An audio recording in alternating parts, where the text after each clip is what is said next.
हरे हरे। मुखं करोति वाचालं पंगुं लंघायते गिरिं यत्कृपातमहं वन्दे श्रीगुरुं दीनतारिणं। हरे कृष्ण। श्रीमद भगवद गीता जशी आहे तशी, भाषांतर आणि तात्पर्य कृष्ण कृपा श्रीमूर्ती श्री श्रीमद AC भक्ती वेदांत स्वामी श्रील प्रभुपाद यांच्याद्वारे आपण वाचत आहोत अध्याय 18वा आणि आज आपण वाचणार आहोत श्लोक नंबर 45, 46 आणि 47.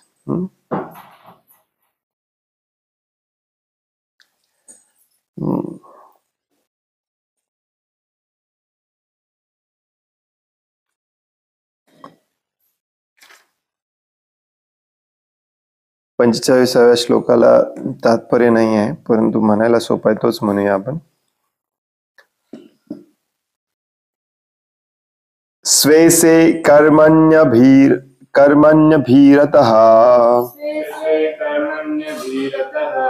संसिद्धिं लभते नरः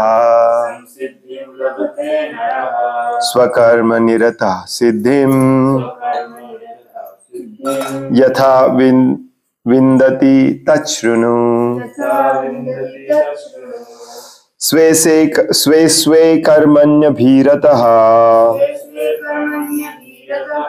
संसिद्धिं लभते नरः स्वकर्मनिरतः सिद्धिं यथा विन्दति तच्छृणु. स्वे स्वे कर्मण्यभीरतः संसिद्धिं लभते नरः स्वकर्मनिरतः सिद्धिं यथा विन्दति तच्छृणु. स्वे स्वे आपापल्या कर्मणी कर्म अभीरतः पालन संसिद्धिं सर्व सिद्धि लभते प्राप्त करतो.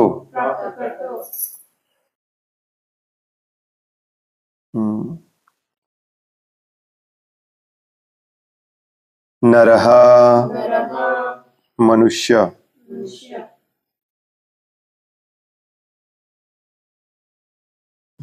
संसिद्धीचा अर्थ दिलेला आहे परफेक्शन, परिपूर्णता. स्वकर्म स्वतःच्या कर्माने निरतः संलग्न झालेला सिद्धिं परिपूर्णता यथा ज्या रीतीने विन्दती प्राप्त करतो तत् ते शृणु ऐक. भाषांतर आहे, आपापल्या कर्माच्या गुणांचे पालन करून प्रत्येक मनुष्य सिद्धी प्राप्त करू शकतो. हे कसे शक्य होते याविषयी आता माझ्याकडून ऐक. थोडंसं बॅकग्राऊंड. याच्या आधीच्या 4 श्लोकांमध्ये भगवंत वर्णाश्रमाची विभागणी गुणानुसार कशी होते ते प्रत्येक वर्णाचे थोडे थोडे गुण सांगून करतात. तर प्रत्येक वर्णाचे हे गुण सांगितल्यानंतर त्यांची विभागणी कशी होते हे सांगितल्यानंतर तर भगवंत म्हणतात की आपापल्या कर्माच्या गुणांचं पालन करून प्रत्येक मनुष्य सिद्धी प्राप्त करू शकतो. सिद्धीला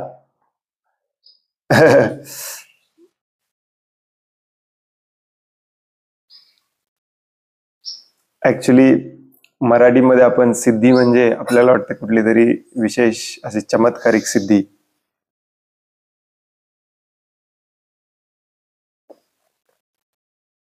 इंग्लिशमध्ये प्रभुपाद त्याचं एकदम सिंपल इंग्लिशमध्ये सांगतात, ते म्हणजे सिद्धी म्हणजे परफेक्शन, परिपूर्णता.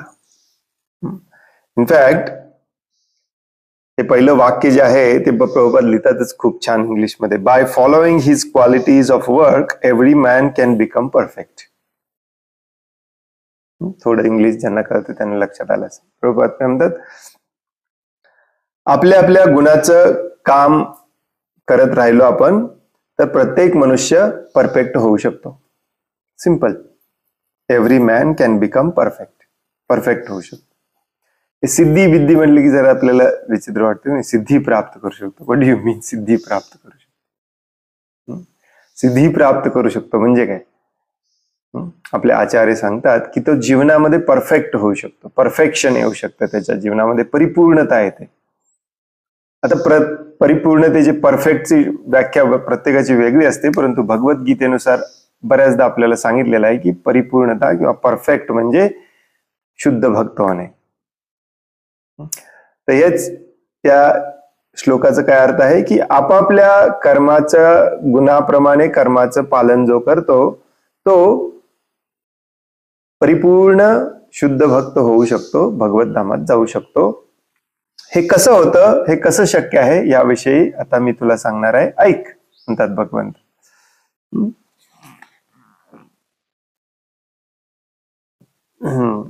तर पुढचे तिन्ही श्लोक महत्वाचे आहेत. परंतु विशेष करून पुढचे 2 श्लोक 46 आणि 47 महत्वाचे आहेत. त्यात दोन्ही मी वाचून दाखवतो तुम्हाला, मग त्याचे तात्पर्य वाचूया.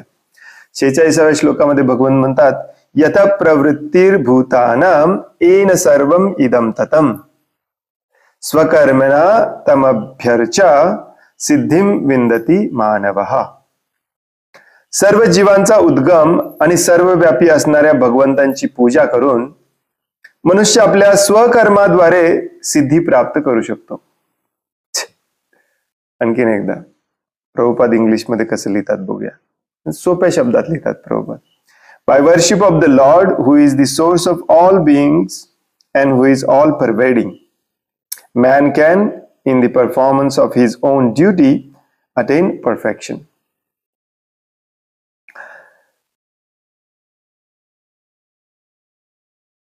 भगवंतांची पूजा करून आणि आपलं स्वतःचं गुणाप्रमाणे नेमून दिलेलं कार्य करून एखादा मनुष्य परिपूर्ण अवस्था प्राप्त करू शकतो, परफेक्ट बनू शकतो. आता या भगवंतांचंच इथे वर्णन केलेलं आहे, जे सर्व जीवांचे उद्गम आहेत, सर्व जीव त्यांच्यापासून येतात आणि जे सर्वव्यापी आहेत, ऑल परवेडिंग. अशा भगवंतांची पूजा करून आणि आपल्या आपल्या स्वकर्म करून मनुष्य परफेक्ट बनू शकतो.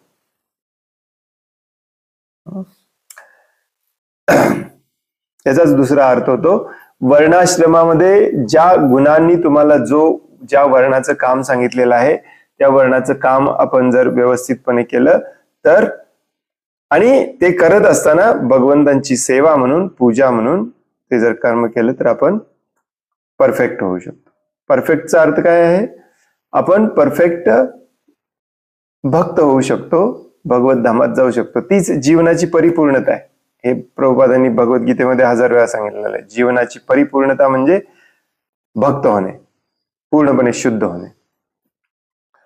तर इथे सांगतात भगवंत की जो काल आपण ब्राह्मण, क्षत्रिय, वैश्य, शूद्र याप्रमाणे विभागणी बघितली, तर त्या ती विभागणी कशी केली जाते? आपल्या गुणानुसार केली जाते. पहिली महत्वाची गोष्ट.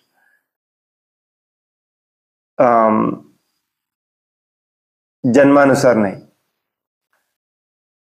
हे आपल्या गुणानुसार, म्हणजे आपले जे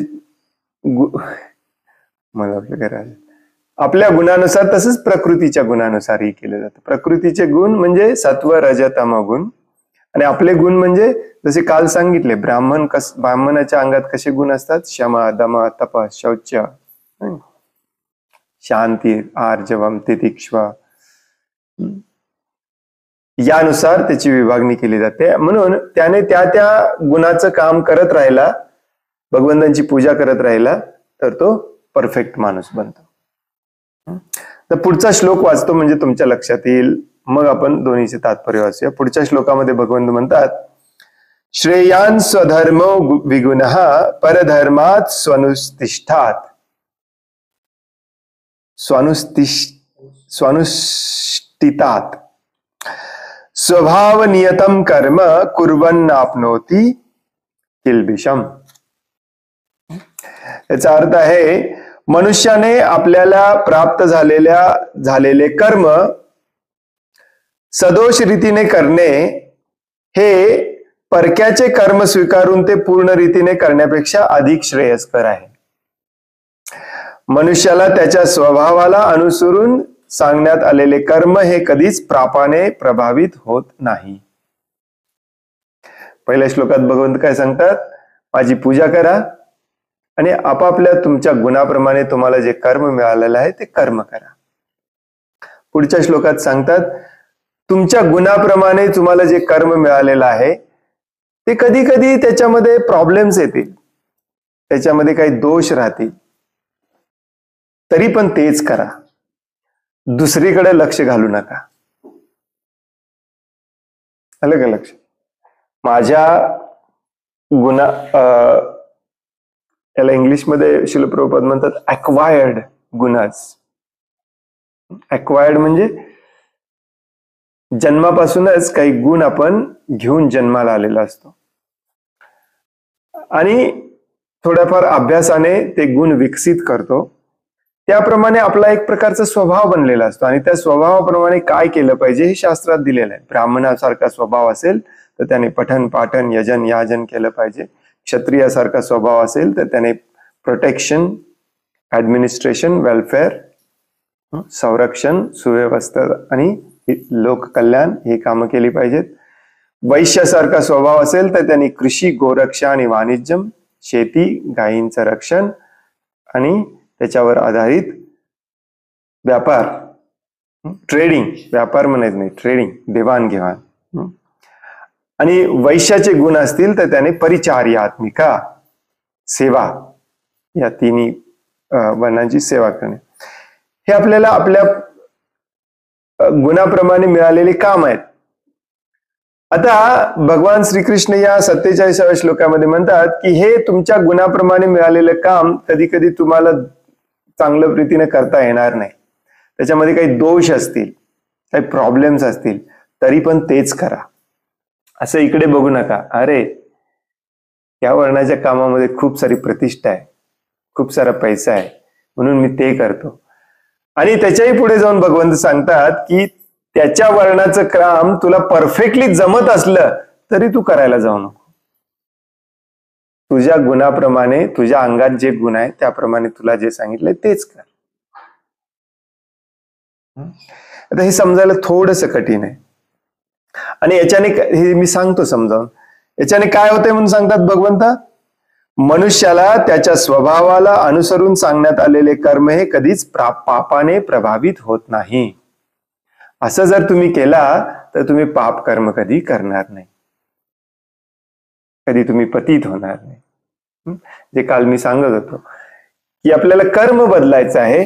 कर्म कशा पद्धतीने बदलायचं आहे? अशा पद्धतीने बदलायचं आहे. आणि भगवंत सांगतात की अशा पद्धतीने जर तुम्ही कर्म केला तर तुम्ही कधी पाप कर्म करणार नाही. म्हणजेच काय?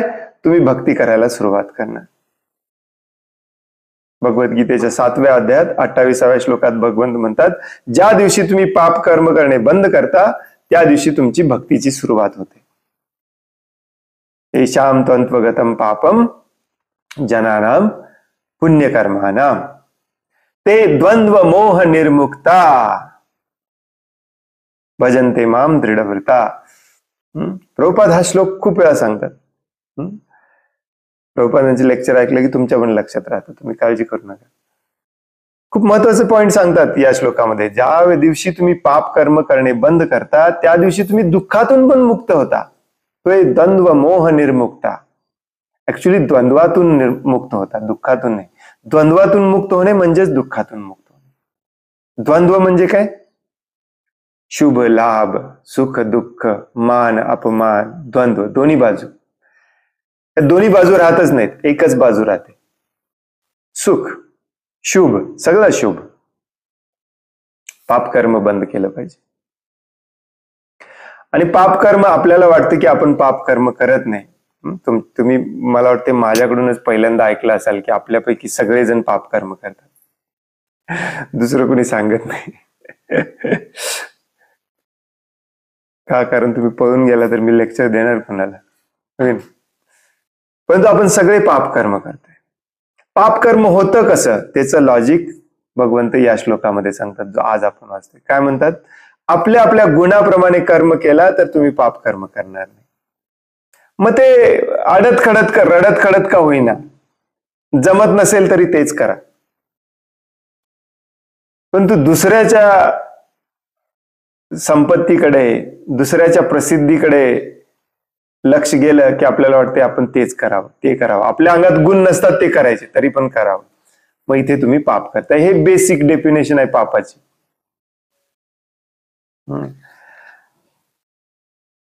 ऑफकोर्स आता एखादा व्यक्ती म्हणेल, आणि असा एक मला भक्त भेटलेला पण देखील, माझ्या अंगात मेकॅनिकल इंजिनियरचे गुण आहेत प्रभूजी, मग माझं कर्म कसं पाप कर्म होईल? मनुष्याला खूप इंटेलिजन्स, खूप बुद्धी दिलेली आहे भगवंतांनी. ऍक्च्युली मनुष्य प्राणी हा एकटाच प्राणी असा आहे ज्याला बुद्धी दिलेली आहे. आणि ह्या बुद्धीचा वापर करून हा मनुष्य प्राणी जो आहे तो दुसऱ्यांना त्रास देऊन स्वतःचं भलं कसं करून घ्यायचं याच्या मागे लागलेला असतो काय. त्यामुळे जरी तुम्हाला ते परफेक्टली जमत असलं तरी ते पापच आहे. आता हे जे ब्राह्मण, क्षत्रिय, वैश्य, शूद्र हे जे काम आहेत आपल्याला दिलेली, ही सगळी शेतीवर आधारित असतात. प्रभुपाद सांगतात आणि भागवतम मध्ये देखील खूप ठिकाणी सांगितलेलं आहे, कामम व वर्ष पर्जन्य सर्व काम दुकामही. पहिल्या स्कंदाच्या 10व्या अध्यायाचा 4था श्लोक आहे हा श्रीमद भागवतमचा. युधिष्ठिर महाराजांच्या काळामध्ये अशी वर्णाश्रम पद्धती होती की सगळं काही मही म्हणजे मही, भूमी, सगळं काही भूमीतून येतंय त्याच्यावरच लोक अवलंबून राहायचे आणि सुखी राहायचे. धनधान्य, भाजीपाला, फळावळ, औषध, प्रभुपाद खूप छान सांगतात तात्पर्यामध्ये, सगळं काही भूमीकडून मिळतं. भूमीवर अवलंबून राहायला आपण शिकलं पाहिजे. मग तो ब्राह्मण असो, क्षत्रिय असो, वैश्य असो, शूद्र असो. बऱ्याचदा आपले भक्त म्हणतात भगवंतांनी सांगितलंय कृषी वैश्याचं काम आहे. मी वैश्य थोडंच आहे, मी रोज श्लोक म्हणतो. श्लोक म्हणून कोणी ब्राह्मण होत नसतो. आणि ब्राह्मण झाला म्हणून काय झालं? ब्राह्मणाला खायला नाही मिळणार. शेती हे सगळ्यांसाठी आहे. सगळे सप्तऋषी स्वतः नांगर मारत होते, स्वतः गाईचं दूध काढत होते. सप्त ऋषी, सगळे ऋषी. बऱ्याचदा आपण भगवंतांची लीला वाचतो. तुमच्यापैकी काही जणांनी 10वा स्कंद वाचला असेल किंवा कृष्ण पुस्तक वाचलं असेल. कृष्ण परमपुरुषोत्तम भगवान, किंवा कधीही शास्त्रातले कुठलंही आपण राजाचं वगैरे कथा वाचली तर तुमच्या लक्षात येईल की राजा जेव्हा जेव्हा युद्ध जिंकून येतो किंवा आनंदात असतो तेव्हा तो काय करतो? दान देतो. आणि सगळीकडे सांगितलंय कशाचं दान देतो? गायी दान देतो. आणि कोणाला दान देतो म्हणून लिहिलंय माहितीये तिथे? गायी कोणाला दान देतो? ब्राह्मणांना दान देतो. कृषी गोरक्ष हे फक्त वैश्याचं काम नाही आहे, सगळ्यांचं काम आहे. का माहितीये? कारण सगळ्यांना खायला लागतं. खायची प्यायची व्यवस्था केली की आपलं हे जे शोषणावर आधारित आपण जे काही आज पाप कर्म करतोय ते त्यातलं काही करायची गरज नाही. कारण आपल्याला या भौतिक जगात राहायचंच नाही. आपल्याला भौतिक जगात फक्त भगवंतांची सेवा करायला राहायचं आहे. त्यामुळे खायला प्यायला मिळालं की बस आहे. हे पण पाप आहे. आणि हे शेतीवर आधारित ब्राह्मण, क्षत्रिय, वैश्य, शूद्र यांनी आपापली कामं केली पाहिजेत, मग ते पाप कर्म करत नाहीत. आता सध्या आपण जे करतोय ते विकर्म आहे. म्हणजे वर्णाश्रमामध्ये देखील येत नाही. जे काही आहे सॉफ्टवेअर इंजिनियरला धरून सगळं पाप कर्म आहे. कारण का? फक्त आपण दुसऱ्याला लुटून स्वतःचं कसं जास्तीत जास्त साठवून ठेवता येईल याच एकाच उद्देशाने सगळं काही करतोय आपण. प्रत्येक गोष्ट आजकालची जी इंडस्ट्री बेस्ड आहे, जी शेतीवर आधारित नाही, प्रभुपाद म्हणतात शेतीवर आधारित सगळं काही असलं पाहिजे, उद्योगधंद्यांवरती नाही. उद्योगधंद्यांवरती आधारित जे जीवन असतं, जे काही कामं असतात, जो काही व्यवसाय असतो, त्या सगळ्याला शास्त्रामध्ये विकर्म म्हटलेलं आहे. विकर्म म्हणजे त्याला वर्णाश्रमामध्ये बसते की नाही बघायची पण गरज नाही, डायरेक्टली त्याच्यावरती तुम्ही शिक्का मारू शकता, हे पापकर्म आहे. आता इथे कुठल्या पापकर्माची गोष्ट केली जाते? वर्णाश्रमामध्येच. जेव्हा आपण आहोत वैश्य परंतु ब्राह्मणाचं काम करायला जातो, आहोत शूद्र परंतु ब्राह्मणाचं काम करायला जातो, वैश्याचं काम करायला जातो. मी मुद्दामून उलट सांगत नाहीये, कारण शास्त्रामध्ये सांगितलेलं आहे की जेव्हा आपत्कालीन व्यवस्था असते तेव्हा ब्राह्मण क्षत्रिय बनू शकतो, क्षत्रिय ब्राह्मण बनू शकत नाही. ऍक्च्युली ब्राह्मण कुणीही बनू शकतो, कारण तो खूप हुशार असतो. इथे उद्या कुणीच नाही आहे अन्नधान्य पिकवायला, जगायचं तर आहे की नाही. मग ब्राह्मण उठतो, स्वतः नांगर मारतो, कारण तो हुशार असतो. कुठल्या वेळेला काय करायला पाहिजे त्याला माहिती आहे, ज्ञान त्याचं लक्षण आहे, होय की नाही. परंतु उलट केलेलं चालत नाही. का? कारण ते आपल्यामध्ये गुणच नाही. लक्षात येते? म्हणून अर्जुनाला सांगितलेलं आहे की तू ब्राह्मण नाही होऊ शकत, कारण अर्जुनाची इच्छा होती ब्राह्मण व्हायची. हे सगळं सोडतो, भिक्षा मागून माझं मी जप करून जगतो. अर्जुन म्हणते नाही होऊ शकत, तुला अलाउडच नाहीये. ब्राह्मण क्षत्रिय होऊ शकतो, जसं द्रोणाचार्य झाले. आलं का लक्षात? तर थोडस हे पण लक्षात घ्या की आजकाल आपण जे काम करतो ते 100% पाप कर्म आहे. इथे वर्ण बिर्ण बघायची काही संबंधच नाही. हे कशाची चर्चा केली जाते? सकाम कर्माची. सकाम कर्मामध्ये वर्णाश्रमाच्या पद्धतीमध्ये जेव्हा एकमेकाचं काम एकमेक करायला जातो तेव्हा तो पाप कर्म करत असतो. म्हणून या 2 श्लोकांमध्ये भगवंत सांगतात की तुम्ही जर माझी पूजा केली आणि आपापल्या गुणाप्रमाणे आपापलं काम केलं तर तुम्ही आरामात परफेक्शन मिळवू शकता, परफेक्ट भक्त होऊ शकता. आणि या विरुद्ध तुम्हाला दिलेलं काम सोडून दुसऱ्याचं काम करायला लागला, जरी ते परफेक्टली करत असला तरी ते पाप आहे. परफेक्टली जमत नाही तरी पाप आहे. याचं सिंपल उदाहरण देतो मी तुम्हाला, अगदी सिंपल उदाहरण, म्हणजे तुमच्या लगेच लक्षात येईल. याचं अगदी सिंपल उदाहरण आहे ते म्हणजे आजकालचे डॉक्टर. माफ करा तुमच्यापैकी कुणी डॉक्टर असेल तर, तुम्ही प्रामाणिक असाल, परंतु मॅक्झिमम डॉक्टर आजकाल कसे होतात, डॉक्टरच्या मुलाला डॉक्टर व्हायचं असतं. आमच्या इथे एकटा आहे, आमचा शेजारीच होता ऍक्च्युली, 3 वेळा फेल झाला तो, सेकंड इयरलाच, परंतु डॉक्टरच बनायचंय. सगळ्यांना डॉक्टर का बनायचंय? त्याच्या अंगात गुण नाहीत तरी पण त्याला डॉक्टर बनायचंय. का बनायचंय कुणी सांगू शकेल? 2 गोष्टी. नंबर 1 मनी, जिथे पैसा आहे तिथे हानी आहे, हो की नाही. नंबर 2 प्रतिष्ठा, प्रसिद्धी. डॉक्टर म्हटलं की वा, डॉक्टरला आपण देवदूत मानतो, देवासमान मानतो. दोन्ही मिळतात, कोणाला नको आहे? ऑफकोर्स मी जनरलाइज करत नाही आहे, जनरलाइज करतोय, परंतु असेही काही डॉक्टर्स आहेत ते प्रामाणिक आहेत, अतिशय प्रामाणिक आहेत. ऍक्च्युली डॉक्टरांनी पैसे घ्यायचेच नसतात वैदिक याच्यानं, कारण डॉक्टर हा ब्राह्मण असतो. परंतु जरी तुम्ही परफेक्टली इंटेलिजंट डॉक्टर असला तरी पैसे उकळत असाल तरी तुम्ही पण त्याच्यामध्येच मोडता. वाईट वाटून घेऊ नका, मला माहिती आहे तुमच्यापैकी काही जण डॉक्टर आहेत.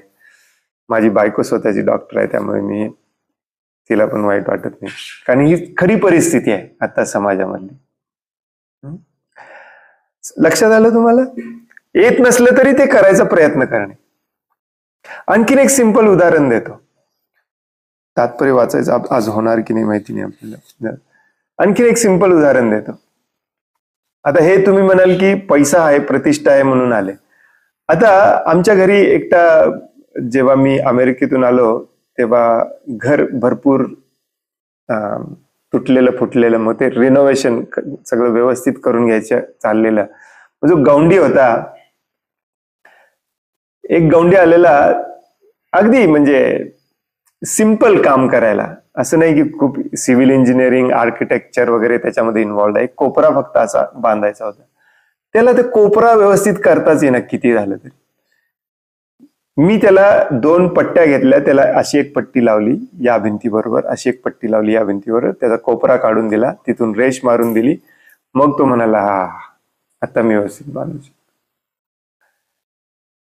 आणि त्याचं काम असं होतं की आणखीन एका दुसऱ्या गौंड्याला बोलवून ते दुरुस्त करायला लागलं आम्हाला. याचा अर्थ काय, त्याला त्याच्यामध्ये इंटरेस्ट नव्हता, त्याच्या अंगामध्ये ते गुण पण नव्हते, त्याला करताच येत नव्हतं, तरी पण तो ते काम करत होता. का? आता इथे पैसा प्रतिष्ठा नाही आहे डॉक्टर सारखी, तरी पण तो करत होता. का? कारण त्याला दुसरीकडे कुठं काम मिळतच नव्हतं. जे मिळेल त्यात पैसा मिळेल ते करायचं. वर्णाश्रमामध्ये हे चालत नाही. ऍक्च्युली भारतामध्ये अक्षरशः हीच परिस्थिती आहे. प्रत्येक याच्यामध्ये तुम्ही इलेक्ट्रिशियनला बोलवा, त्याची पण बोंबाबोंब असते. प्लंबरला बोलवा, तुम्हाला एकही माणूस असा सापडणार नाही ज्याच्याकडे तुम्हाला लक्ष द्यावं लागणार नाही. तो येईल प्रामाणिकपणे व्यवस्थित परफेक्टली करेल आणि जाईल. मी थोडीशी अतिशयोक्ती करतोय, परंतु आपल्या सगळ्याला हा अनुभव आहे, हो की नाही? कोणालाच माहिती नाही की माझ्या गुणाप्रमाणे मी काय केलं पाहिजे. आई वडील तर लहानपणापासून पोरं जन्माला घालायच्या आधीपासूनच प्लॅनिंग असतं आई वडिलांचं. याला डॉक्टर्स बनवायचं, हिला डॉक्टर्स बनायचं, याला इंजिनियरच बनायचं. किंवा आजकाल आई वडिलांचं एक धोरण असतं, तुझ्या अंगात काही का गुण असे ना, मरू दे गुण, कुठे मारायचे ते, तुला अमेरिकेला जायचंय, काय पण हो, 12वी नापास झालास तरी कस तरी पास हो, माझ्याकडे पैसे आहेत, तुला मी पाठवतो तिकडे शिकायला, तर अमेरिकेला जायचं. नाही, गुण नसताना काम करणे. काही काही मुलांच्या अंगामध्ये गुण असतात, त्यांना संगीत आवडत असतं, चित्रकला आवडत असते, किंवा वेगळी शिल्पकला आवडत असते. कोण? कोण आले? परंतु आई वडील ते सगळं मारून टाकतात. स्पोर्ट्स मध्ये इंटरेस्ट असतो. बेसिक आहे, अगदी सोपं आहे समजायला. आपल्या गुणाप्रमाणे आपण काम केलं तर ते काम आपण परफेक्टली पण करू शकतो आणि विदाऊट लोभाशिवाय करू शकतो. लोभ किंवा मत्सर न ठेवता करू शकतो. परंतु दुसऱ्याचं काम करायला गेलो तिथे लोभ आणि मत्सर आलाच पाहिजे. Transmission is unstable due to weak network connection.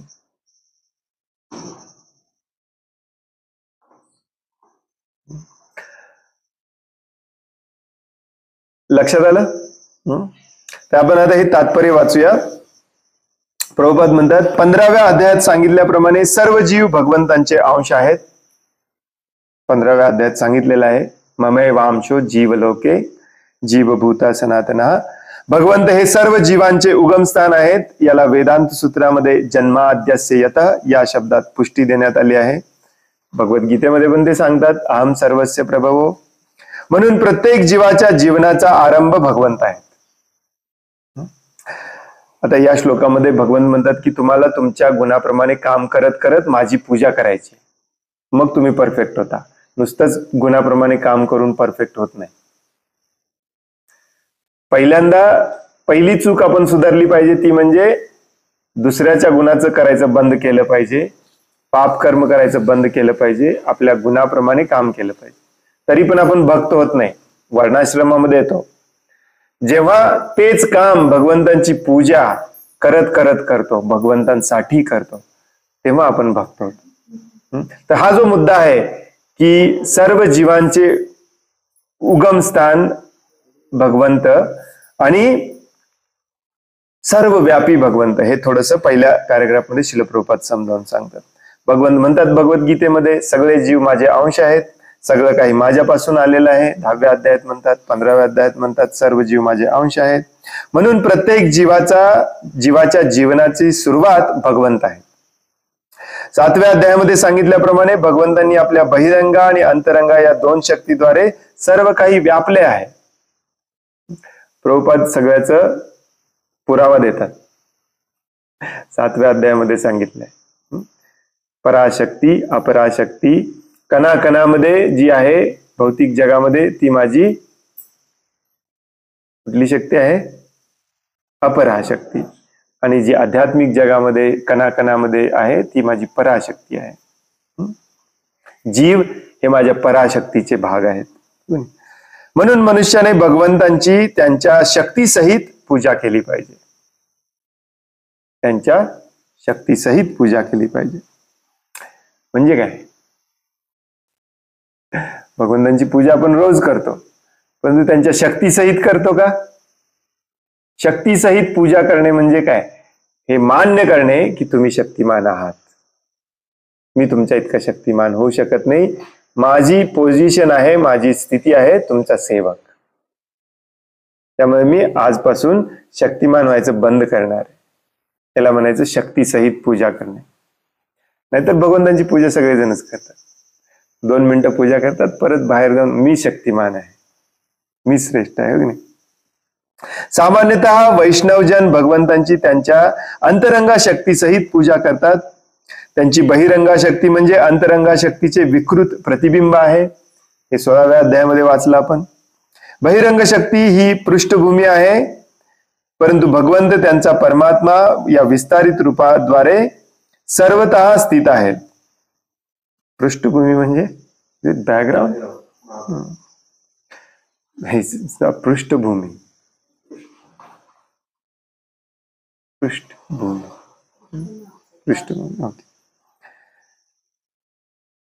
बहिरंगा शक्ती म्हणजे भगवंतांची ही भौतिक शक्ती. त्या भौतिक शक्तीच्या कणाकणामध्ये भगवंत आहेतच, नाही असं नाही. ते सांगतात भूमी रपो नलो वायू खम मनो बुद्धी रेवचा, हे सगळी माझी 8 शक्ती आहेत, त्याच्यानेच भौतिक जग निर्माण केलेलं आहे. परंतु आपण या बहिरंगा शक्तीचा भाग नाही, आपण भगवंतांच्या अंतरंगा शक्तीचा भाग आहोत. मग भगवंत आपल्यामध्ये नाहीत का? आपल्यामध्ये पण भगवंत आहेत. परमात्मा रूपामध्ये प्रत्येकामध्ये भगवंतांची शक्ती आहे. आणि आपण स्वतः देखील, आत्मा देखील भगवंतांपासूनच निर्माण झालेला आहे. मामे वांशो जीवलोके. त्यामुळे सगळं भगवंतांची शक्ती आहे.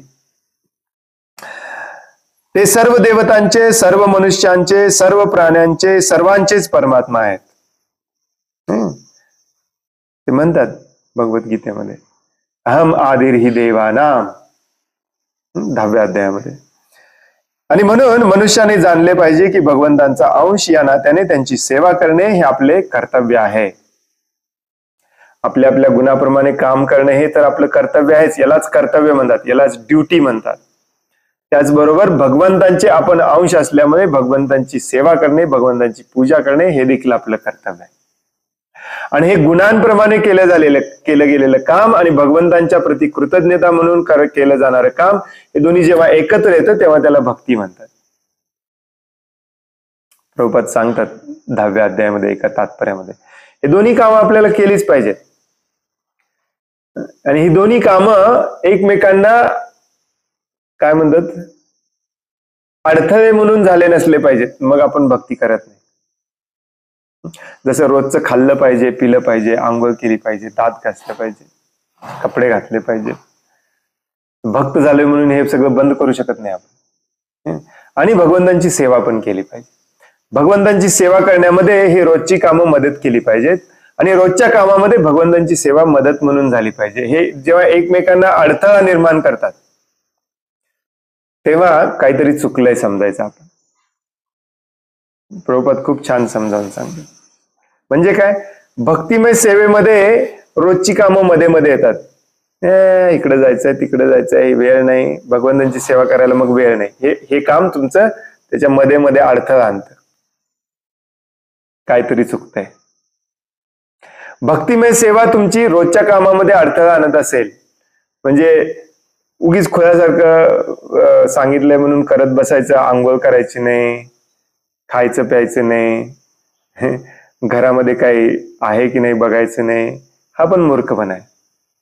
म्हणूनच वर्णाश्रम परफेक्ट आहे. वर्णाश्रमामध्ये तुम्हाला जेवढं लागतं तेवढं कमवण्यासाठी ही व्यवस्था दिलेली आहे वर्णाश्रमाची. आणि ते करत करत भगवंतांची सेवा पॅरलली करा. दोन्ही एकमेकांना पूरक असले पाहिजेत, विरोधक नाही, पूरक असले पाहिजे. मग लाईफ परफेक्ट होतं, भगवान सांगतात.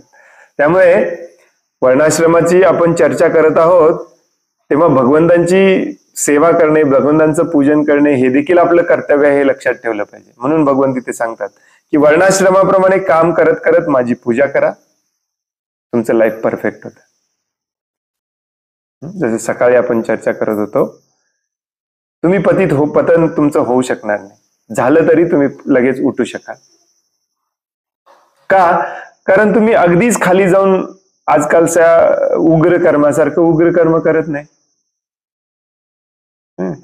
वर्णाश्रमामध्ये स्थित राहिला तर वर्णाश्रमाप्रमाणे तुम्ही ब्राह्मणाचं, क्षत्रियाचं, वैश्याचं, शूद्राचं काम कराल.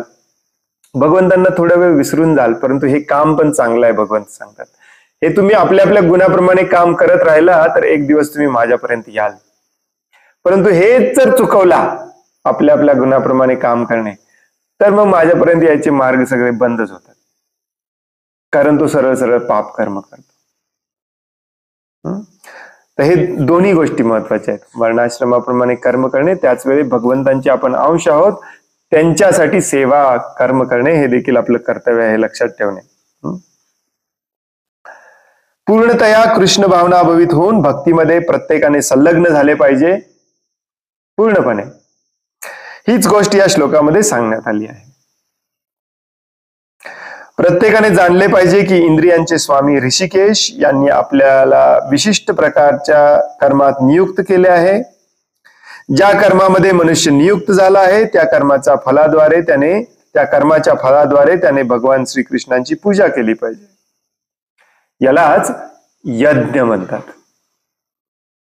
आपल्याला काहीतरी काम नेमून दिलेलं आहे भगवंतांनी, म्हणजेच अशा प्रकारचे गुण दिलेत, त्या गुणाप्रमाणे एखादं काम आपण परफेक्टली करतो आणि तेच कामाचं फळ भगवंतांना अर्पण करतो. मला नको. हेच परफेक्शन आहे, हीच भगवद्गीता आहे, हाच कर्मयोग आहे. हो की नाही? आणखीन एकदा वाचतो, तुमच्या लक्षात येईल. प्रत्येकाने जाणले पाहिजे की इंद्रियांचे स्वामी ऋषिकेश यांनी आपल्याला विशिष्ट प्रकारच्या कर्मात नियुक्त केले आहे. नेमलेलं आहे. नियत कर्म, विहित कर्म, नेमलेलं कर्म, लक्षात ठेवा. ज्या कर्मामध्ये मनुष्य नियुक्त झाला आहे त्या कर्माच्या फळाद्वारे त्याने भगवान श्रीकृष्णांची पूजा केली पाहिजे. म्हणजेच काय? ते फळ भगवंतांना अर्पण केलं पाहिजे. हे पूर्ण भगवद्गीता हेच सांगितलंय. फळाची आशा न करता, फळाची आशा न करता, फळाची आशा न करता, मग आपण भक्त होतो. कर्मणेव अधिकारस्ते मा फलेषु कदाचन. फेमस श्लोक, सगळ्यांना माहिती आहे. पूर्णपणे कृष्ण भावना भवित होऊन जर त्याने सदैव असा विचार केला तर भगवंतांच्या कृपेने तो सर्व गोष्टी तत्वतः जाणू शकतो. खरं ज्ञान मिळतं त्याला. मग हीच जीवनाची सिद्धी आहे, हीच जीवनाची परिपूर्णता आहे, हेच परफेक्शन आहे.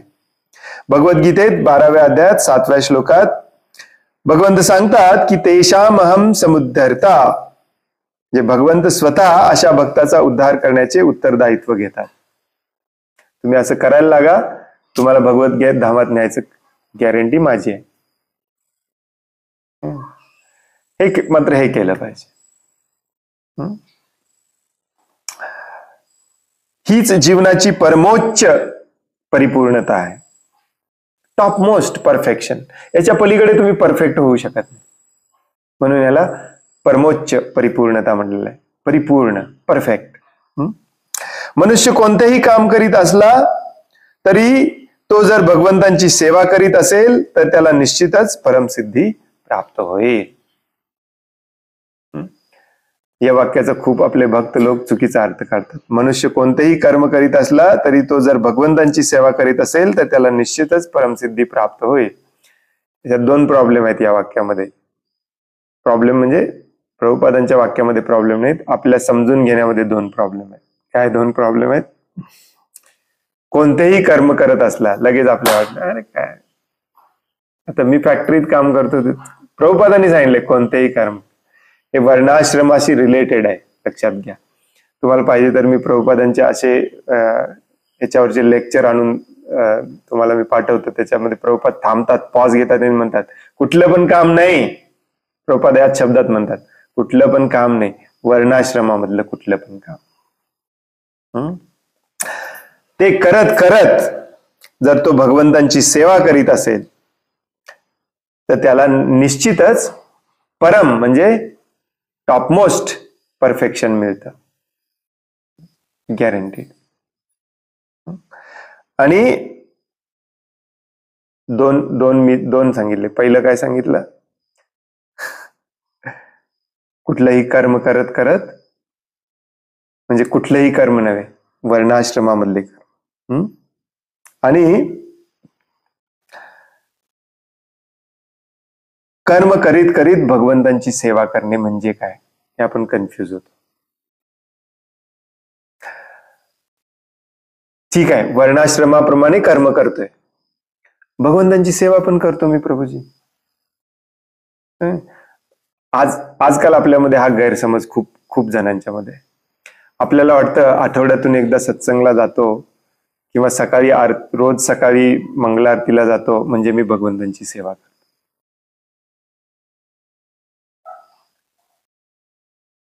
मनुष्याने कोणतेही कर्म करीत असला तरी जर तो भगवंतांची सेवा करत असेल, याचा अर्थ 2 तास भगवंतांची सेवा आणि उरलेले 22 तास स्वतःच्या फळासाठी कर्म करणे असं होत नाही. हे कर्मच आपल्याला बांधून ठेवतं. त्यामुळे हे दोन्ही एकत्र आणले पाहिजे. कर्मच असं केलं पाहिजे जे वर्णाश्रमाप्रमाणे आहे आणि तेच कर्म भगवंतांसाठी केलं पाहिजे, मग ते परफेक्ट होतं. थोडंसं कन्फ्युजन आहे इथे. एक लक्षात घ्या, प्रभुपादांनी भगवद्गीता ही बिगिनर्स साठी दिलेली आहे. प्रभुपादांची इच्छा होती की भगवद्गीता आपण युनिव्हर्सिटीत जाऊन प्रोफेसर्सना द्यावी, स्टुडंट्सना द्यावी, सगळ्यांनी वाचावी.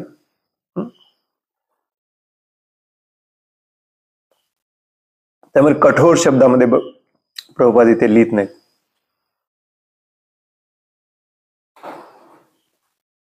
आणि म्हणूनच आपण याचा चुकीचा अर्थ काढतो. आता तुम्ही म्हणाल प्रभूजी तुमच्या मताप्रमाणे असा अर्थ आहे, हे कुठे दिलंय? भागवतम मध्ये दिलंय. साहजिकच आहे. भागवतम मध्ये अगदी सुरुवातीलाच दिलंय.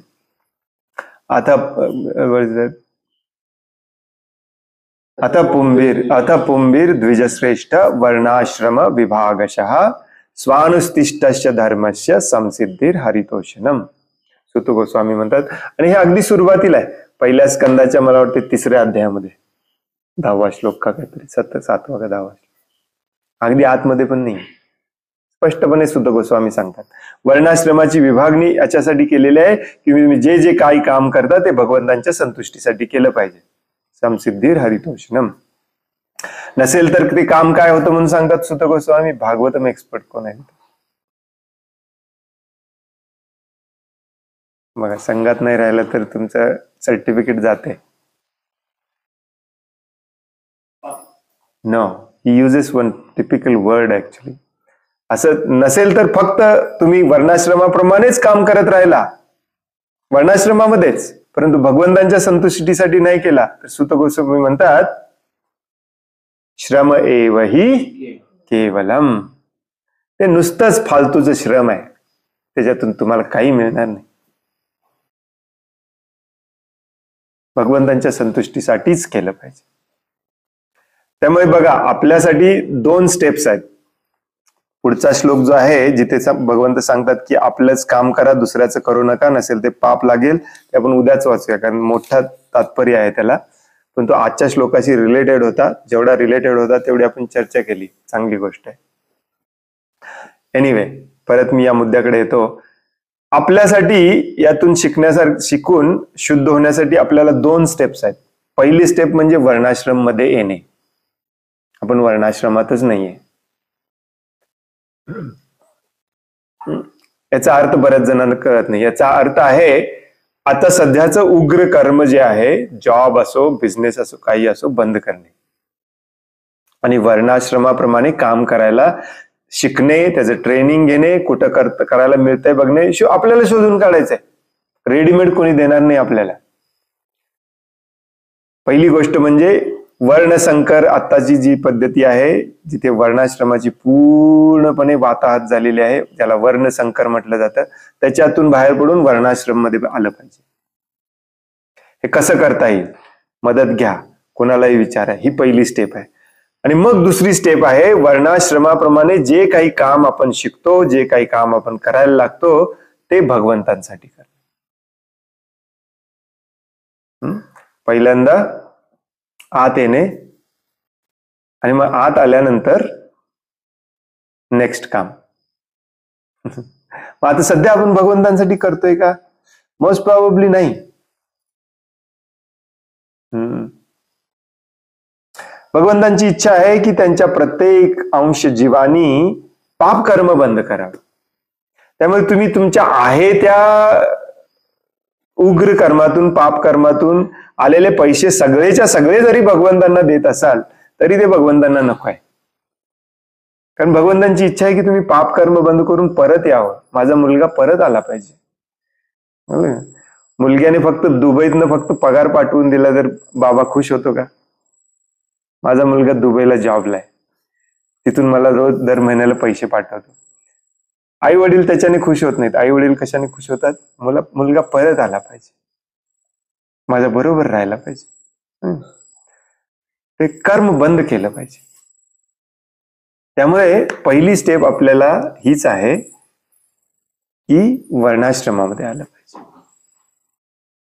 मग जप वगैरे बंद करायचं का? जप, वाचन, श्रवण, हे जप, वाचन, श्रवण हे आपल्याला ते पाप कर्म बंद करायला मदत करते. ते बंद नाही करायचं, तेच मदत करणार आहे आपल्याला. जपच मदत करणार आहे. वाचन, श्रवण, भागवतम, भगवद्गीतेचं वाचन श्रवण करणे, जप करणे, शुद्ध भक्तांचा संग करणे, या गोष्टी आपण रेग्युलरली आणि सिरियसली करायला लागलो तरच आपण एक दिवस आपलं पाप कर्म सोडू आणि वर्णाश्रमामध्ये येऊ.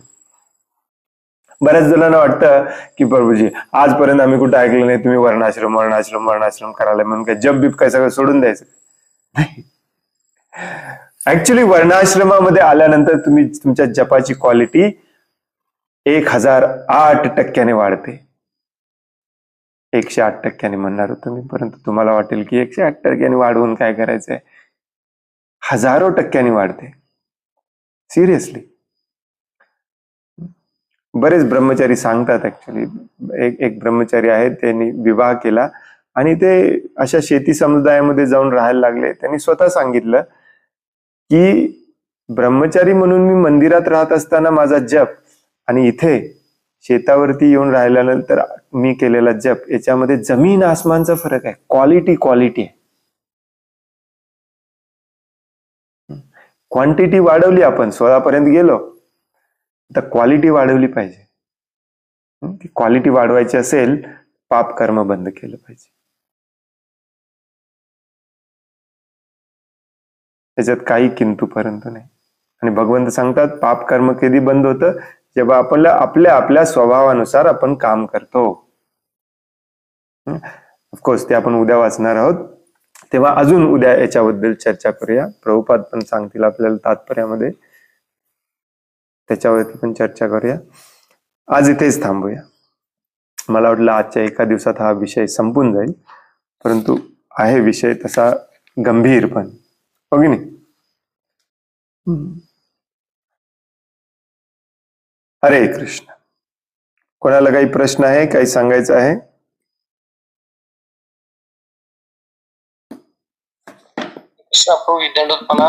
हरे कृष्ण, दंडोत प्रणाम. हा प्रभूजी, तुम्ही म्हटले की उग्र कर्म, पाप कर्म, फॅक्टरी, इंडस्ट्री वगैरे बंद केलं पाहिजे. येस. परंतु आता जे सध्या शेतीमध्ये आणि शेतीमध्ये पण खूप उग्र कर्म चालू आहेत, जसं की रासायनिक कीटकनाशकांच्या फवारण्या, रासायनिक खतांची जमिनीला देतो आपण. येस. हे पण खूप उग्र कर्मच आहे. तर मग याच्याविषयी थोडं सांगा प्रभूजी. हे पण काही लोकांना असं वाटतं की हे उग्र कर्म नाहीये शेती करणे, म्हणजे रास वगैरे वापरणं. 100% उग्र कर्म आहे. 100% उग्र कर्म आहे. इनफॅक्ट ही हिंसा आहे. अहिंसा किती वेळा सांगितलं आपल्याला भगवद्गीतेमध्ये, बघ नाही? ही सरळ सरळ हिंसा आहे, ही सरळ सरळ हत्या आहे, आणि याचं तुम्हाला भोगावं लागणार आहे. नरकामध्ये याची यातना भोगाव्या लागणार आहेत. पुढच्या जन्मामध्ये याच्या यातना भोगाव्या लागणार आहेत. कारण एकदा फवारणी करायला गेला तुम्ही, हे राऊंडअप किंवा मला तर राऊंडअपच माहिती आहे फक्त, विडमार, सिनकार आय डोंट नो, आणि हजारो विष आहेत. त्या सगळ्यातलं डेंजरस विष आहे राऊंड अप. एनिवे, तुमच्यापैकी काही शेतकरी असतील. हे फक्त शेतातलं तण मारत नाही राऊंड अप, तुमच्या मुलांना पण मारायचं काम करतं राऊंड अप. किती मोठी हिंसा करतोय बघा आपण, भयानक हिंसा करतोय. बरं, एखादा व्यक्ती म्हणेल की मी त्याच्यानंतर सगळं धुवून वगैरे विकतो, सगळं काढून विकतो, आम्हाला कंपनीने सांगितलंय त्याचा अंश राहत नाही. शेतातल्या एका फवारणीमध्ये करोडो जीवांना तुम्ही मारता. त्या सगळ्या जीवांचे तुम्हाला नरकामध्ये जाऊन हिशोब द्यायचा आहे. सुटका नाही आहे. आणि तेच भाजीपाला नेऊन बाजारात विकताय, त्या जीवांना पण कॅन्सरनी मारतायत, त्याचा पण हिशोब द्यायचा आहे. ऍक्च्युली हे काहीच नाही आहे प्रभूजी. खरा उग्र कर्म आहे तो म्हणजे शेती ही शेती म्हणून न करणे. शेतीचा अर्थ काय? शेतीचा अर्थ आहे तुमचं अन्नधान्य पिकवणे. आज बरेचसे शेतकरी स्वतः, बरेचसे म्हटल्यापेक्षा मी 99% म्हटलं तरी अतिशयोक्ती होणार नाही, स्वतःसाठी पिकवतच नाहीत, फक्त कॅश क्रॉप लावतात. ऊस एके ऊस, द्राक्ष एके द्राक्ष, डाळिंब एके डाळिंब. याच्याने एक तर तुम्ही शेतकरी नाहीच आहे, शेती करतच नाही, तुम्ही ऍक्च्युली धंदा करताय. आणि बघा, हा खरोखर धंदाच आहे. 2 लाख रुपये घालायचे, मांडव बांधायचा, औषधं विकत आणायची आणि आशा करायची की 2चे 4 लाख मिळतील. हा धंदा नाही तर काय आहे?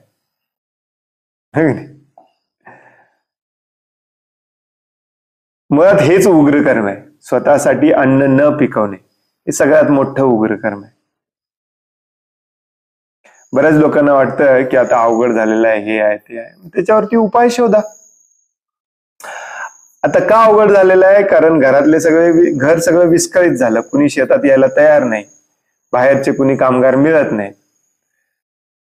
याचा मूळ प्रॉब्लेम कुठे आहे? याचा मूळ प्रॉब्लेम आहे धर्माचा ऱ्हास होणे, प्रेम नष्ट होणे. याच्यावरती आपण काम केलं पाहिजे. भगवद्गीतेचा प्रचार केला पाहिजे, प्रेम पुन्हा प्रस्थापित केलं पाहिजे. प्रेमामध्ये आलो आपण तर प्रेम, विश्वास, याच्याने भाऊ भाऊ, भाऊजय भाऊजय, धीर धीर, काय म्हणतात ते सगळे एकत्र राहतील. मग शेतामध्ये कामगारांची गरज लागणार नाही. मग तुम्ही लावा, मूग लावा, उडीद लावा. पण आपली ही आता इच्छाच नाही आहे. आमच्या भागात तर तुम्ही राहता तिकडे कमी असेल. आमच्या भागामध्ये एक जमीनदार आहेत, त्यांची 20-20 एकर शेती आहे. 20 एकर मधला इंच आणि इंच ऊस लावला जातो. घरात लोक जास्त असून देखील, कारण का सगळे जॉबला जातात. कुणी सरकारी नोकरीत आहे, कुणी MIDCत आहे, कुणी पुण्याला आहे, कुणी बेंगलोरला आहे. शेती करायची कोणी? लावा ऊस. हे सगळ्यात मोठं पाप आहे. एक महान सेंद्रिय शेतीचे जनक आहेत, ज्यांना पद्मश्री का पद्मभूषण पुरस्कार पण मिळाला. त्यांचं नाव आहे नारायण रेड्डी. नाव होतं म्हटलं पाहिजे. मागच्याच वर्षी ते शरीर सोडलं त्यांनी. बेंगलोरचे नारायण रेड्डी. तुम्ही युट्यूब वरती सर्च केलं तर तुम्हाला सापडेल नारायण रेड्डी, ऑर्गॅनिक फार्मिंग. ते कोल्हापूरला येणार आहेत म्हणून कळाल्यावरती मी आणि माझा मुलगा गेलो होतो आम्ही त्यांचं लेक्चर ऐकायला. आणि त्या लेक्चर मध्ये ऑलरेडी तेव्हा ते 70-80 वयाचे वर होते, स्लो बोलत होते. पहिलं वाक्य त्यांनी म्हटलं, ऊसाची शेती हे सगळ्यात मोठं पाप आहे.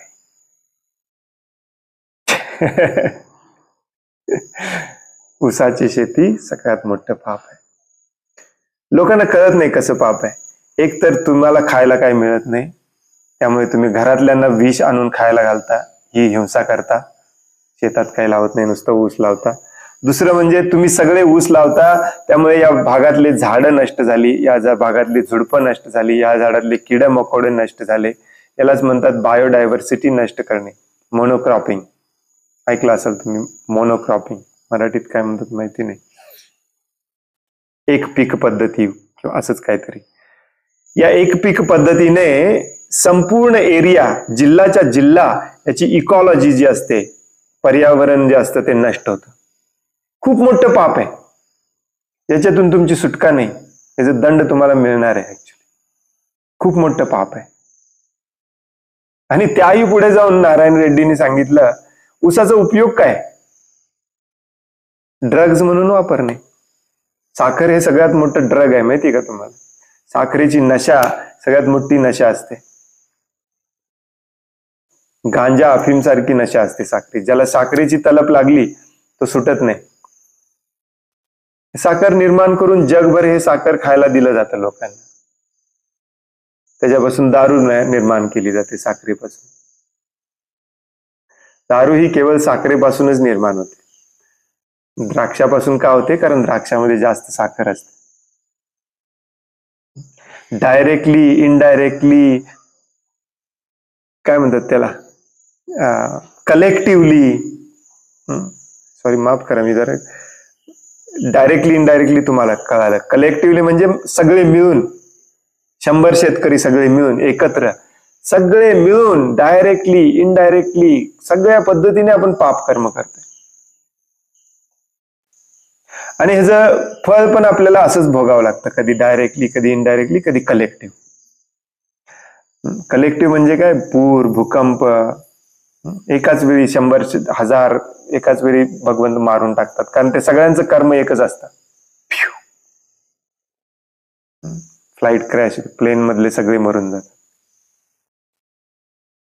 कर्माचं गणित कोणासाठी चुकत नाही, सगळं उग्र कर्म आहे. बऱ्याचदा मी जेव्हा सांगायला जातो, बऱ्याच ठिकाणी शेतकरी मेळाव्यामध्ये वगैरे लेक्चर देताना मी जेव्हा हे सांगतो, तेव्हा शेतकरी माझ्यावरच चिडतात.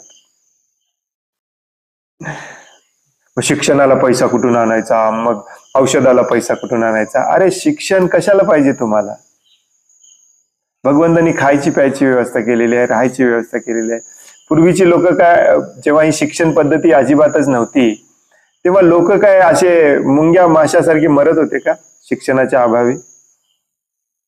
डोक्यात खूळ बसवलंय आपलं शिक्षण. आणि तुमच्या मुलाला तुम्ही लाखो रुपये खर्च करून शिक्षण देणार, त्या शिक्षणाचा उपयोग काहीच नाही आहे तुमच्या शेतात किंवा तुमच्या गावात. त्याला जबरदस्तीने शहरात जावं लागतं, कारण त्याचं ज्ञानच तसं घेतलंय.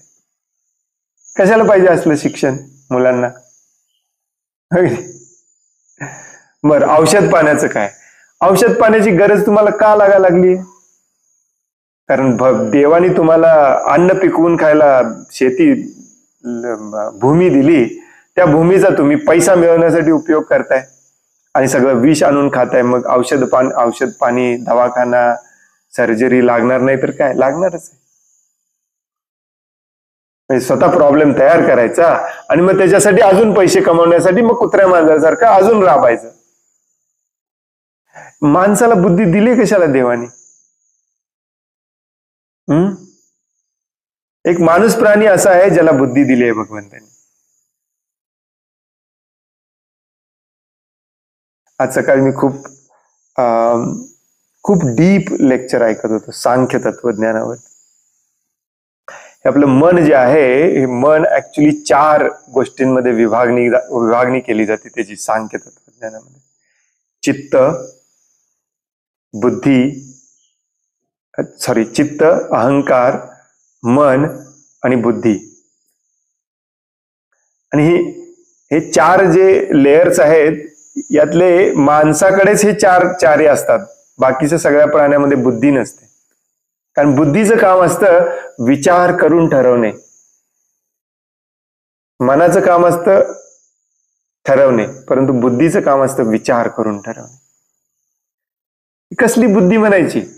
भगवंतांनी आपल्याला शेती दिली आहे अन्नधान्य पिकवून खायला, त्याच्याऐवजी आपण तिथे झेंडूची फुलं लावतो 2-2 एकर, त्याच्यावरती भयानक फवारा मारतो. त्याच्यातून आलेल्या पैशानी आपण बाजारात जाऊन विष मारलेलं वांगी, बटाटे, टमाटे आणून खातो.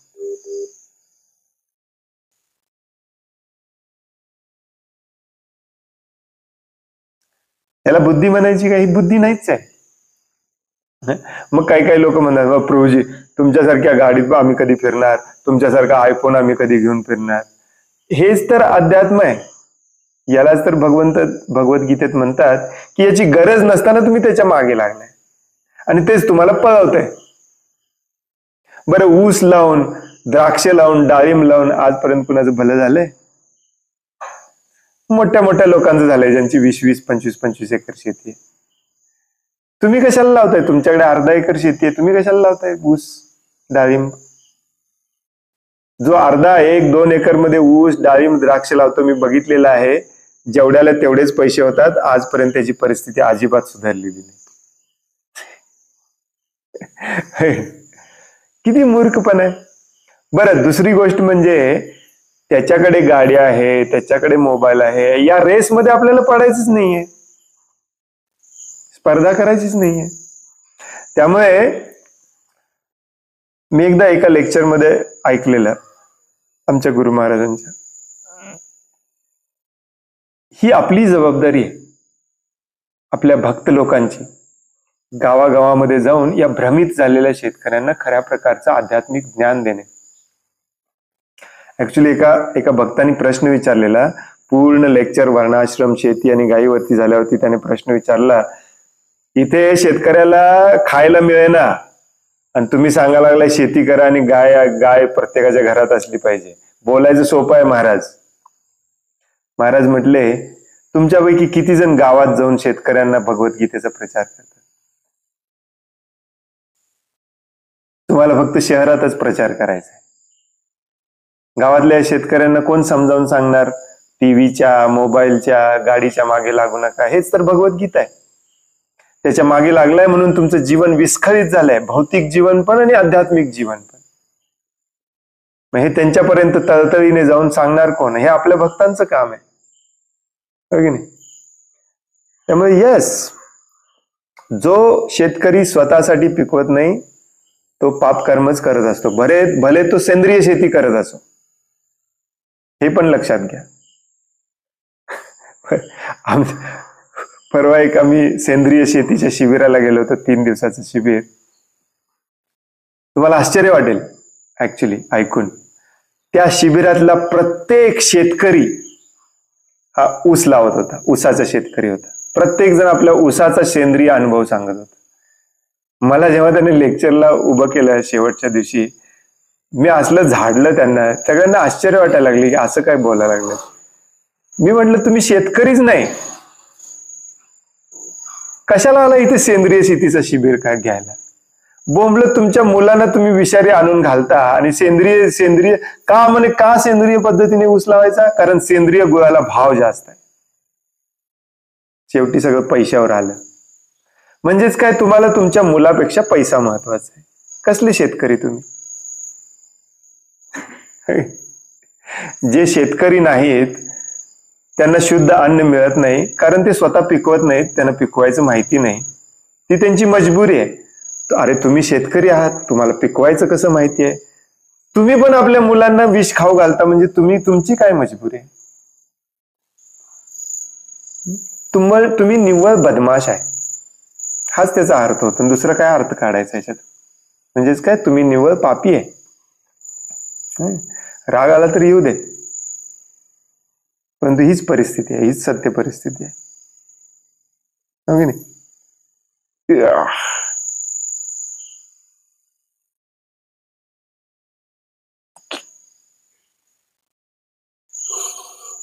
हरे कृष्ण.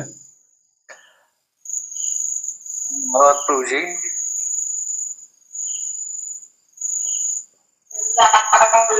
हरे कृष्ण प्रभू. हरे कृष्ण.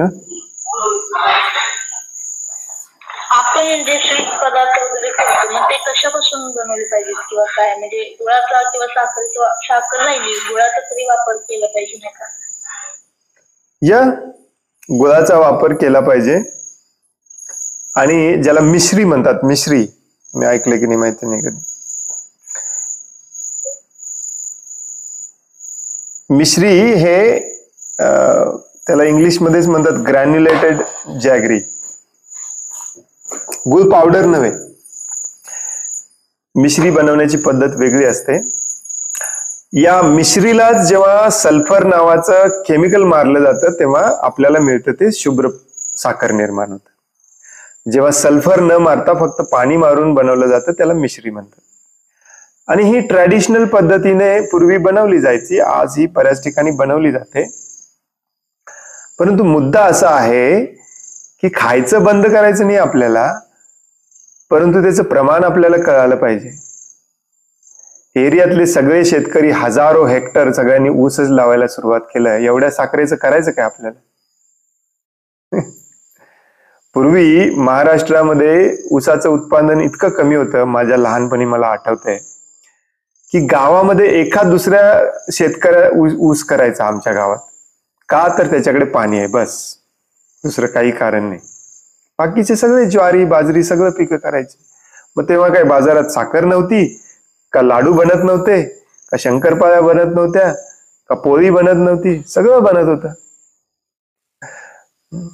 माझं सांगायचा मुद्दा असा नव्हता की साखर बंद करा.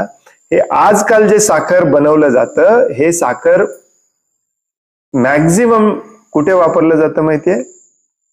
हे जे तुमचे पॅकेज्ड अन्न असतं, बेकरी बकरी नाही बेकरी, बिस्किट, पाव, आणि जे जे काही पॅकेज करून 2-2 महिने डीमार्ट मध्ये शेल्फ वरती ठेवायला लागतं, त्याच्यात साखर घालायला लागतं. बरे ते तिखट असू दे, कारण साखरेशिवाय ते टिकत नाही. तर हे साखरेचं जेवढं उत्पादन आहे ते सगळं याच्यासाठी वापरलं जातं, इंडस्ट्रीयल फूड बनवण्यासाठी. घरातलं अन्न बनवण्यासाठी एवढं साखर लागत नाही. आणि मिश्री वापरा, त्याच्यामध्ये केमिकल अजिबात नसतं.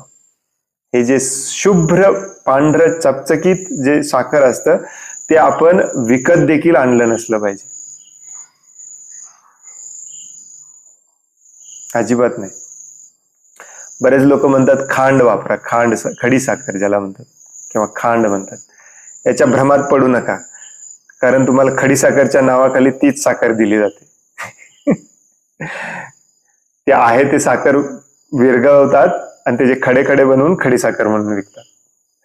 खडी साखर ही पण त्या मिश्रीच्या पद्धतीनेच बनवलेली असली पाहिजे. मिश्री, खडी साखर हे सगळे हिरवट कलरचे असतात, लक्षात ठेवा. ब्राऊन कलरचे, ब्राउनिश कलरचे, राखट कलरचे, हिरवट कलरचे असतात, पांढरे शुभ्र कधीच नसतात. कुठे मिळतं हे? आता महाराष्ट्रात ऑलमोस्ट कोणीच बनवत नाही. हे यूपी, हरियाणा या साईडला खूप बनतं ऍक्च्युली, बिहार. मग तिकडून तुम्ही मागवू शकता, ऑनलाईन मिळतं, अमेझॉन वरती मिळतात, तिथून मागवू शकता. आणि नाही मिळालं तर गुळाने बनवा. उगी हे बनवायचंच आहे म्हणून विष खाण्यात काही अर्थ नाही. मिळालं नाही. सहनशील बनायला शिकवतं आपल्याला भगवद्गीता, की नाही? नाही मिळालं, जे आहे तेच मी भगवंतांना अर्पण करतो, जे आहे तेच मी खातो.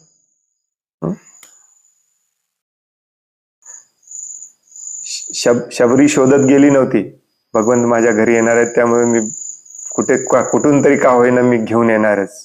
नाही, प्रेम महत्वाचं आहे. पत्रम पुष्पम फलम तोयम यो मे भक्त्या प्रणश्यती. भक्तिभावाने आपण अर्पण केलं पाहिजे. पयच्छती.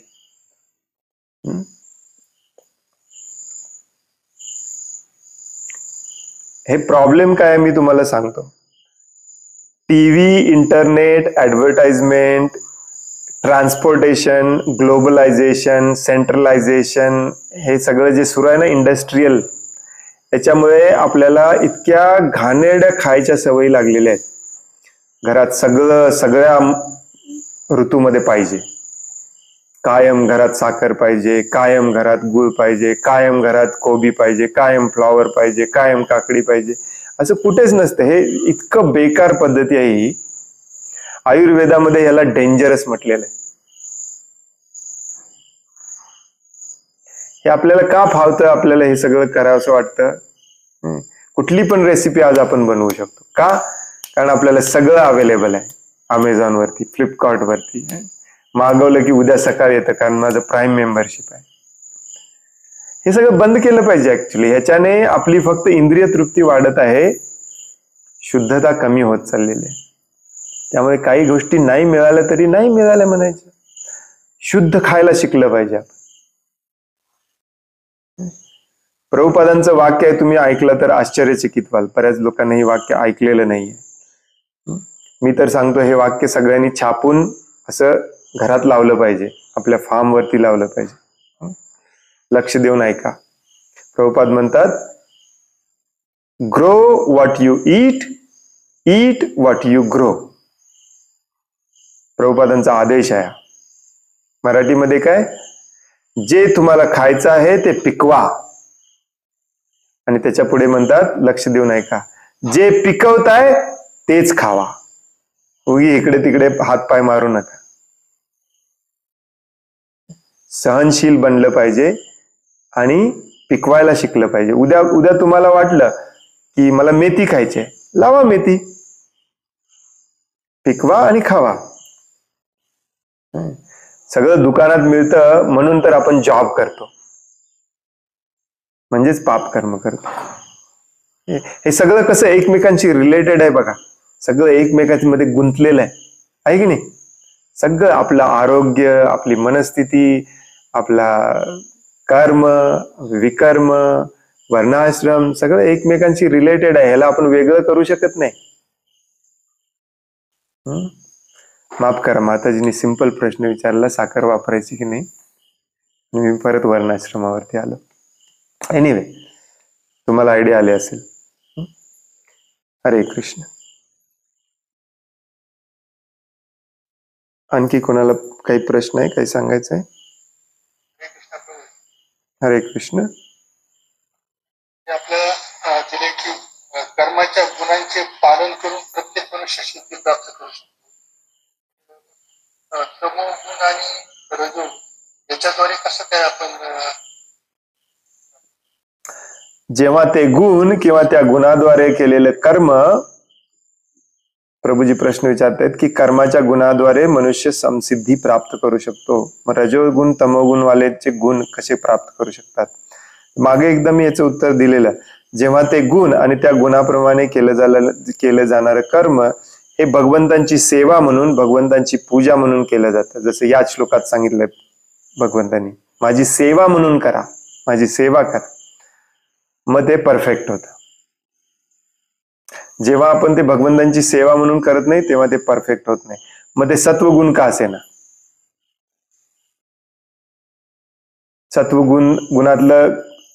गुणातलं काम देखील आपण भगवंतांची सेवा म्हणून नाही केलं तर त्याला परफेक्ट म्हणता येत नाही. कुठलंही काम आपण भगवंतांची सेवा म्हणून केलं तरच परफेक्ट होतं. मग रजोगुणी तमोगुणी लोक देखील आपलं गुण जे आहेत ते भगवंतांच्या सेवेमध्ये वापरू शकतात. जसं की काल आपण वाचलं, शौर्य, औदार्य, हे तर रजोगुणाचे गुण लक्षण आहेत, ते भगवंतांच्या सेवेमध्ये वापरले पाहिजे. मॅनेजमेंट. आणि तमोगुणाचं लक्षण असतं परिचार्यात्मिका. तमोगुणाचं काम असतं परिचार्यात्मिका, म्हणजे सेवा करणं. तर तो सेवा करू शकतो, ब्राह्मण, क्षत्रिय, वैश्य यांची सेवा करू शकतो जे भगवंतांच्या सेवेमध्ये आहेत. त्यामुळे याची सेवा आपोआप भगवंतांची सेवा होते. पुजारी अल्टरवरती उभारून भगवंतांची आरती करतो,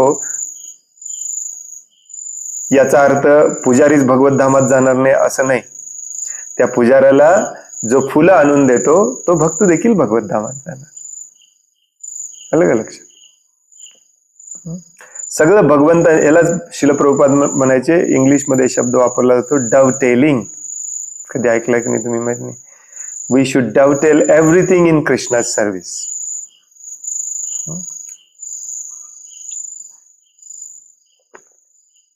सगळं काही जे काही आपण करतो ते सगळं भगवंतांच्या सेवेमध्ये कसं करता येईल हा एकमेव विचार जरी तुम्ही केला तरी सगळं परफेक्ट होतं, आपोआप परफेक्ट होतं. याच्याबद्दल उद्या चर्चा करूया आपण. मला थोडंसं याच्याबद्दल अजून सांगायचं आहे, उद्या चर्चा करूया. उद्याच्या श्लोकाशी हा संदर्भ संबंधित आहे.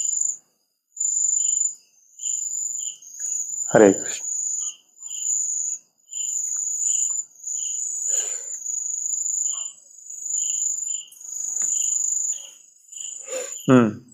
खूप खूप धन्यवाद. वांछा कल्पतरो वयश्च कृपा सिंधुभ्य एव च पतितानां पावनेभ्यो वैष्णवेभ्यो नमो नमः।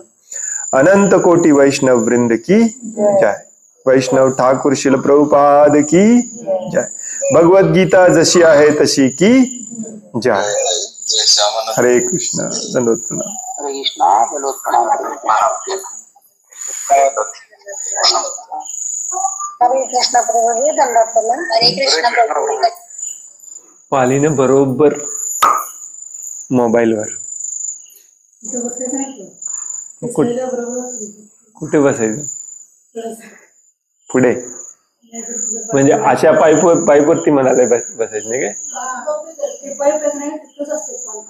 हा हे तर पाईपवरती नाही आहे, इथं पडलं तरी भगवंतांची कृपा आहे म्हणायचं, अंगावर पडलं झालं.